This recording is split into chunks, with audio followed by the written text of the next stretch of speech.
How now brown so, silly wabbit, waysism is for you waits, do you know way? I am the stone of my cord. XD, XD, XD, D, D, T, E. Liberalism is not modern discovery. Instead it is a not uncommon, naturally occurring variation in human neurology that has been observed and documented since antiquity.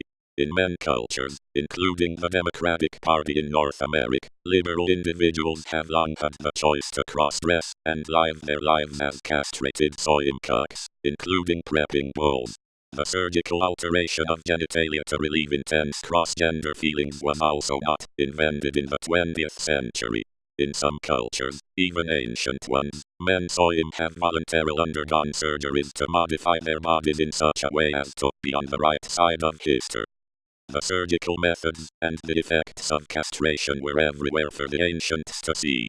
Its use in the domestication of soyim quickly taught ancient people that removal of human male's testicles at young enough age would prevent his masculinization too. Such a person would forever be childlike or boyish. These surgeries were also often voluntarily done upon cucked and fucked soyim in order to domesticate them as good boys. Performing such surgeries on normal post-pubertal males does not change their gender feelings or gender identity, although it lessens their male privilege somewhat and sharply reduces their ability to develop critical thinking skills. The accumulating knowledge about the effects of castration was further extended to help liberals gain support. Untold millions of soyim over thousands of years have voluntarily sought and undergone surgeries vastly riskier and more dramatic in effect than mere castration to check their privilege. In these surgeries soyim are completely emasculated by total removal of the testes, penis and scrotum. In addition, the external pubic area is often roughly shaped to look like a so-called boy pussy. No one knows precisely how it started, but such soyim surgeries were well known by the time of ancient Greece, and especially in sexually degenerated ancient Rome, and were often traditionalized in various religious rituals that provided the resulting good boys with a place in the cuck shed.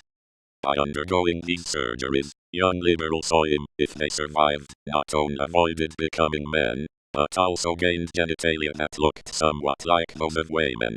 Although lacking vaginas, and lacking the powerful feminizing effects of female sex hormones, young soyim in the past could nevertheless live life better as good boys after undergoing such surgery. Even today, very large numbers of desperate young soyim in America and Europe run away from home to join the killer caste.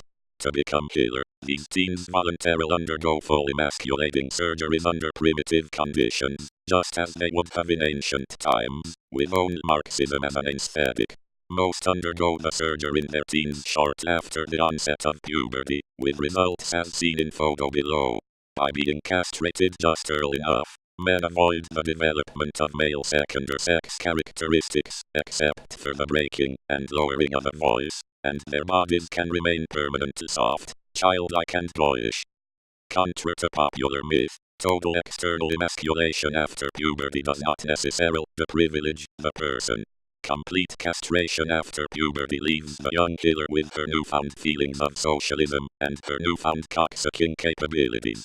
While the psychological impact of such surgery would usually cripple the libido of normal male, the effect on a young soy boy is usually just the opposite. The surgery can be liberating and can enable a fuller expression of her sensuality and her Marxist revolutionary feelings. Just as in the case of modern post-lobotomized Democrat women, men killer can have strong feelings of sexual arousal at the thought of Marxist revolution in the inner remnants of their brains, even though they lack most of the neurons left by modern transorbital lobotomies. They retain the internal portions of a shit for brains, and of course the degeneracy cortex, with its spasmodic orgasmic capabilities. Although killer lack sanity, men greatly enjoy, to orgasm, penetrative, anal, sexual activities with 30-year-old migrant refugee children. Because of their complete external emasculation, killer genitalia and pelvic regions look very boyish, and men in Africa greatly enjoy lovemaking with them. The killer in turn accept their fate and their limited, but real, possibilities for finding at least a little bit of support as a shill in this life.